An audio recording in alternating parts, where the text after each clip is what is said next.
the Intel Core i9 9900K, the world's best gaming CPU that makes AMD look good. What's up guys, I'm Dimitri with Hardware Canucks, and today is a good day because we get to see performance numbers on this new processor. And this whole fiasco will definitely come to an end, but Intel is still in the hot waters with reviewers and consumers, especially from a value perspective, and also trying to fudge the numbers that didn't work that well for them, did it? As you'll see in this video, the 9900K, as expected, is powerful, it's power efficient, it tops all the gaming charts, but it also does highlight the competition and its strength, not just within AMD, but also with different generation of Intel processors like 8700K. So let's do the full analysis right after this.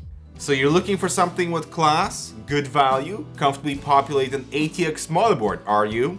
It's all about the user experience and great airflow. Who knew your temperatures would drop that low? Route the cables behind the cover, illuminate your hardware with built-in LEDs. The H500i is for you to discover. This one's in real life, not in your dreams. Say hello to the link below. The H500 series from NZXT is a go. So first of all, the new 9th generation Coffee Lake processor lineup looks pretty promising. 9600K, 9700K, although that one doesn't have hyper-threading and that's kind of weird. And then the 9900K, which is an 8-core, 16-thread part. So it should check off a lot of the boxes for productivity because of high thread count, and gaming because of the high clock counts, especially because it can boost to 5 GHz on its own. Obviously, with the Coffee Lake ecosystem, you can expect good overclocking. I have my 8600K running at 5 GHz, my 8700K at 4.6, but I can push that to 5 GHz, no problem. And the same is expected, hopefully, with the 9th gen Coffee Lake CPUs, and we'll touch on overclocking a bit later for the 9900K. You know, everything's kind of there except value. And so this is where we start talking about the price, the pre-order price of $580 for the 9900K. Now that price is interesting because if you take a look at the competition, you know, the 8-core 16-thread part from AMD would be the 2700X, and that's around $300.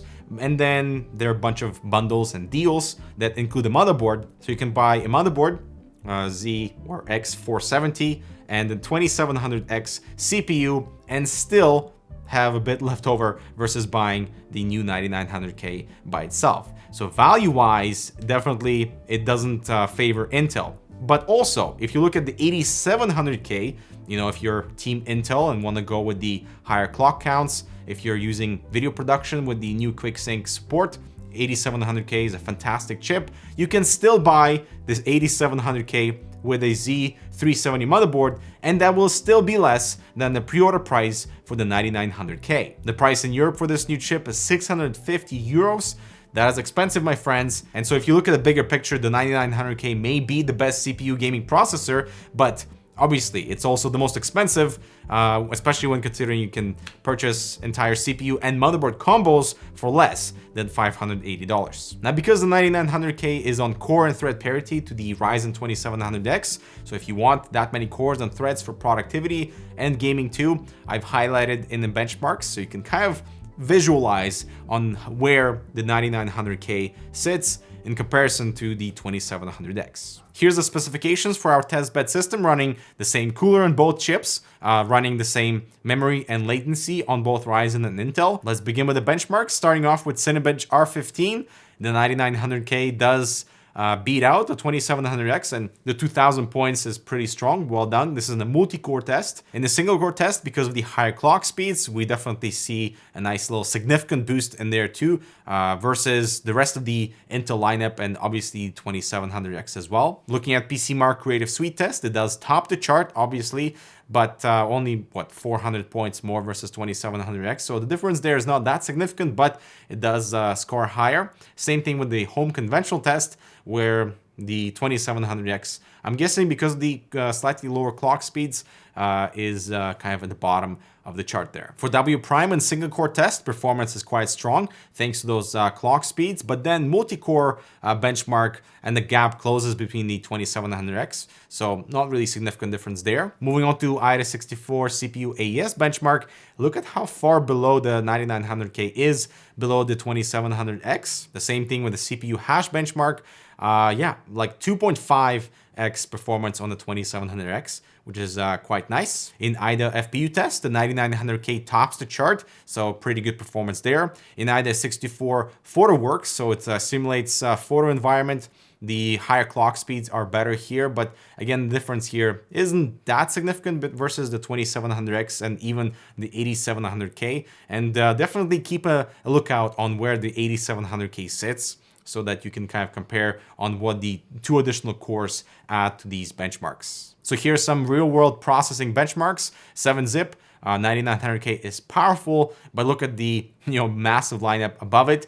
It does beat out the 2700X by quite a lot though. In WinRAR, that performance gap widens quite a bit, tops the chart, very nice. Moving on to POV Ray, the 9900K beats out the 2700X, but the higher core counts on the other CPUs above it definitely benefit with this benchmark. And Handbrake, the 9900K, again beats out the 2700X, but not that significant, and there are plenty of other CPUs that perform better. In GIMP, this is where the core clock counts for the 9900K. It does top the chart right there along with the 8700K. And 3ds Max, the higher core and clock counts definitely benefit here. The 9900K leaves the 2700X and the 8700K quite behind there. In Blender, same situation, slightly higher performance versus the 2700X, but many other CPUs with the higher core counts above it that perform better. And finally, Adobe Premiere. This is with QuickSync off. The 9900K performs very well, right along the lines of like the really expensive 7980XE. And I'll definitely be doing more Adobe Premiere testing with QuickSync support, utilizing that Intel UHD 630 graphics versus the 8700K and the 8600K. And I'm hoping that because of the additional 2 cores and higher clock counts, that I will see a significant improvement in rendering performance versus what I use now on the 8700K. But now let's begin with the gaming benchmarks. Starting with 3D Mark Firestrike, the 9900K performs very well, almost 25,000 points here, but the 8700K tailors just a little behind at 23.4 and almost 21,000 with the 2700X. For the TimeSpy DX12 CPU benchmark, the 9900K is quite powerful, 11,000 points over here, while just under 9,000 for the 2700X.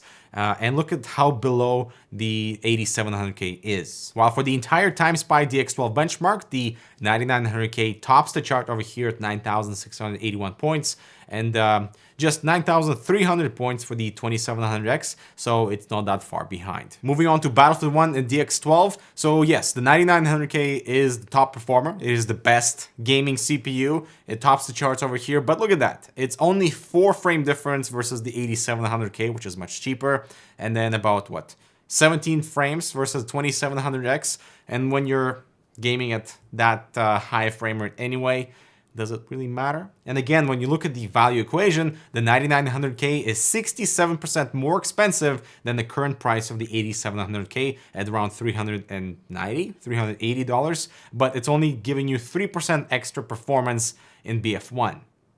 Moving on to Deus Ex, Mankind Divided, and DX12. Again, the 9900K tops the charts, of course, but at what cost? Moving on to GTA 5, again, it's a chart topper and does separate itself quite nicely from the 2700X. But then that 8700K is right below, and that 6 FPS difference really is not that significant, but a very powerful chip regardless. Same thing in Overwatch, it tops the chart at what, almost 300 frames per second, but so do the rest of them, over 250 frames per second on every single CPU in this chart. So that performance, that performance king when you're looking at something over 250 FPS, does it really matter? Moving on to COD Infinite Warfare. So all the CPUs are powerful, no issues here, no bottlenecking, and the same idea with Doom at Vulkan, at that 200 FPS frame cap. Now, if you want to read the full review with many more gaming benchmarks, make sure to read it in the description below. And the past few weeks have been kind of crazy with the RTX 2070 launch, with Michael and Eber and Beijing. So these benchmarks are not in the full scope of what we normally deliver, but definitely stay tuned for more, because the 9900K, it's a powerful beast, of course, but then how does it compare to others that are so much cheaper? Then that performance gap really isn't really worth it for that giant price hike. Moving on to power consumption, and this is actually pretty impressive with the new 9th gen family. So the 9900K has 2 additional cores versus the 8700K, yet it's more power efficient at load and at idle too, and it's kind of, they consume about as much power as the 2700X at load. So the power bills are not as much as they would be versus the other CPUs in the stack, and that's really good to see. Power efficiency on both AMD and Intel with this 8-core 16-thread parts. Now I am excited to see what we can do with Adobe Premiere and what type of performance we get where video production, where the core clocks are much higher versus Ryzen, and that's a huge benefit with Adobe. And the second thing is so many cores and threads to, for all the processing tasks to just happen, which is awesome. Now, as for overclocking, I have my notes here from Patrick, our motherboard reviewer. So he was able to push the 9900K to 5.1 gigahertz at 1.35 volts, and he was even able to achieve 5.2 gigahertz stable with the exact same voltage for gaming and day-to-day, but Cinebench R15 would crash, therefore deeming the overclock not 100% reliable. So overclocking 9900K is very similar to what you find doing on the 8700K, but what we're told is that the memory controller on the 9900K is weaker than on the previous 8700K chips, so you need to give more voltage to the memory controller to achieve higher clock speeds on memory on this new i9 processor. And also, he was not able to run DDR4 at 3866 MHz on the Asus Strix Z390E motherboard, while every recent Intel motherboard was able to achieve that memory speed no problem. So therefore, most likely something is happening in the BIOS on that Z390 motherboard that will have to be probably updated in the future. In terms of the actual speed performance improvement with that 5.1